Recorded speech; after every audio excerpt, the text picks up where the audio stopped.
Ninakusalimu kwa jina lipitalo majina yote. Hili sio jina la mtu awaye yote, bali ni jina la Bwana wetu Yesu Kristo. Ninakualika katika mfululizo wa masomo ya kesha la asubuhi, leo ikiwa ni Novemba 13, mwaka wa 2025. Mwinue Yesu juu, sehemu ya pili. Leo tunaenda kuiangazia mada inayosema imani katika upatanisho. Imejengeka katika kitabu cha waraka wa Paulo kwa Ibrania sura ile ya 6 aya 19. Neno la Mungu linasema, tulio nayo kama nanga ya roho yenye salama, yenye nguvu, yaingiayo hata mle mlimo ndani ya pazia. Tuombe. Mtakatifu, mtakatifu, mtakatifu, Baba yetu na Mungu wetu uliye mbinguni, jina lako litukuzwe sana. Ninasema asante kwa ajili ya asubuhi njema ya leo. Ninasema asante kwa ajili ya kila mmoja ambaye ametenga muda wake kujifunza neno lako. Ninasema asante kwa ajili ya ndugu zetu, jamaa zetu na marafiki zetu. Sote kwa pamoja tunakuja kwako kwa unyenyekevu, tukiomba msamaha wa dhambi zetu, tukiomba utakaso wako, tukiomba kusafishwa kwa damu yako. Sisi tuliokuwa wachafu, tunaonuka kwa dhambi, ukatusafishe na kutufanya kuwa weupe kama theluji. Tunaendelea kulitukuza jina lako kwa ajili ya kila mmoja wetu ambaye amepata nafasi ya kujifunza somo hili siku ya leo. Yako mengi ambayo umetenda kwenye maisha yetu, nasi tunasema asante. Endelea kutembea nasi kila wakati, ukitufundisha kuyafanya mapenzi yako na ukituongoza kuurithi ufalme wako. Baba yetu wa mbinguni, asubuhi ya leo tunaenda kujifunza neno hili. Tunaamini kwamba uko pamoja nasi. Basi tembea na kila mmoja wetu, mfundishe kuyaelewa haya tujifunzayo. Sio sisi tutakavyo, bali mapenzi yako yatimizwe katika jina la Yesu. Amina. Imani katika upatanisho. Unapoanza kuhisi kukata tamaa, mwangalie Yesu na wasiliana naye. Unapohisi wenzako wanakuelewa vibaya, kumbuka kwamba Yesu, kaka yako mkubwa, hajawahi kukosea.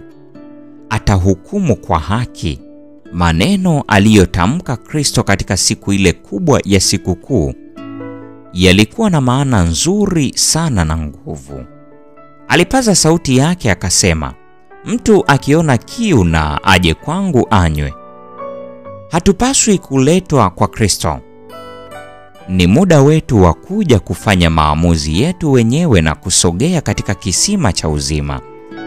Kwa nini tusimwendee Kristo?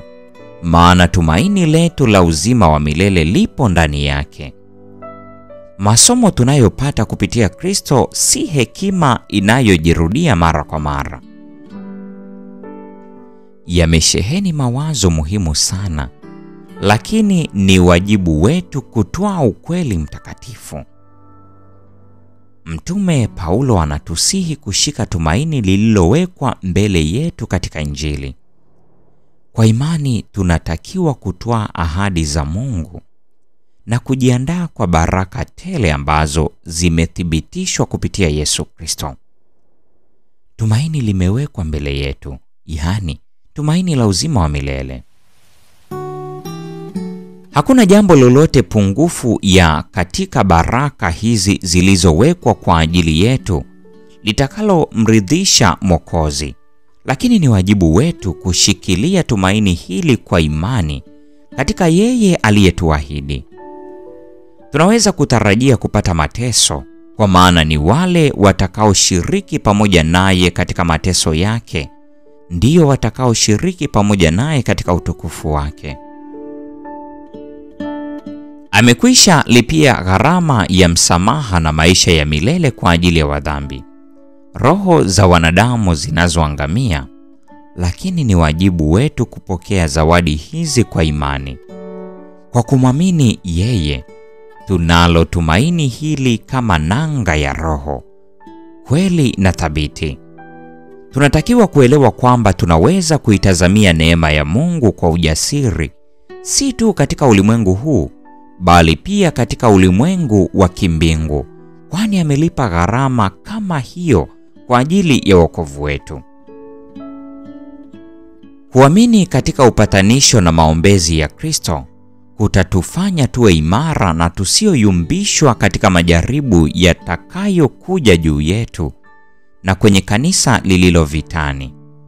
Hebu na tutafakari juu ya tumaini la utukufu lililowekwa mbele yetu na kulishikilia kwa imani. Hatutapata wokovu kwa kujitumainia wenyewe. Tunatakiwa kumtazama Yesu ambaye ndiye mwanzilishi na mtimizaji wa imani yetu, na tunapomtazama tunaishi. Ni vigumu kiasi gani maskini mwenye kufikwa na mauti kupambana kuwa wabeba dhambi zao wenyewe na dhambi za wenzao. Lakini mbeba dhambi pekee ni Yesu Kristo.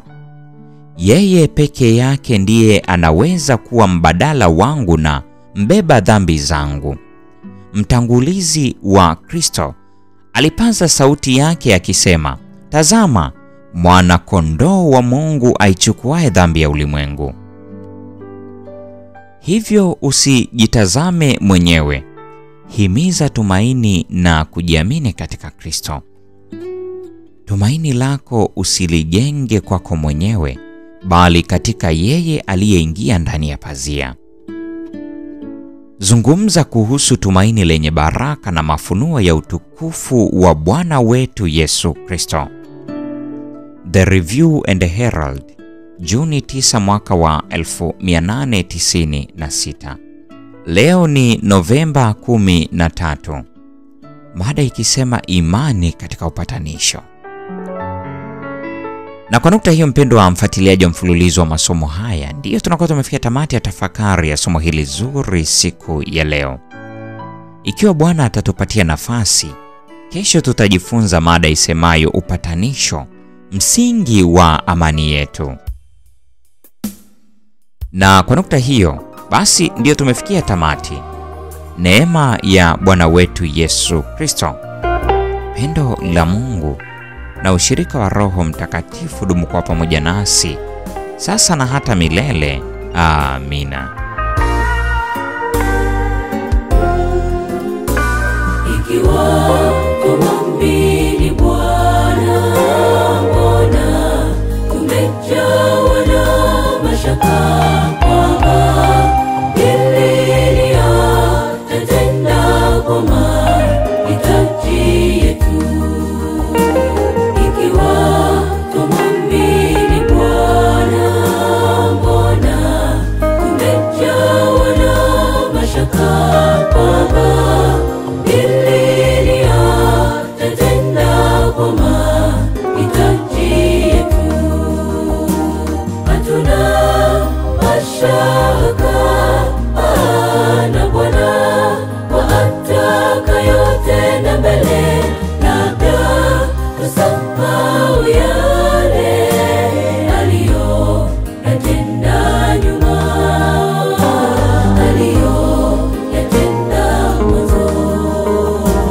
Hatuna mashaka na Bwana kwa atakayotenda mbele, labda tusahau yale aliyoyatenda nyuma,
Bwana ataka yote na mbele